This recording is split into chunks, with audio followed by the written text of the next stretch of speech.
ബദറിന്റെ പോർക്കാളം പൊടി പാരന്ന് അബൂജഹലിൻ പൂങ്കാടത്തിയന്ന് ബഹുമാന്യ ത്വാഹാവ് മുന്നിൽ നിന്ന് അണിയാണിയായി അംലാക്കുമെന്ന് സൊഫിൽ നിരന്ന സ്വഹാബാക്കളെ സംശുദ്ധ ദീനെ വളർത്തിയോരേ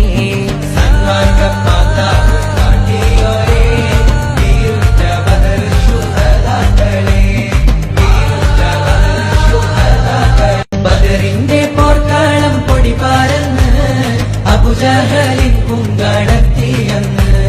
ബഹുമാന്യ ത്വാഹാവ് മുന്നിൽ നിന്ന് അണിയാണിയായി അംലാക്കുമെന്ന് സൊഫിൽ നിരന്ന സ്വഹാബാക്കളെ സംശുദ്ധ ദീനെ വളർത്തിയോരേ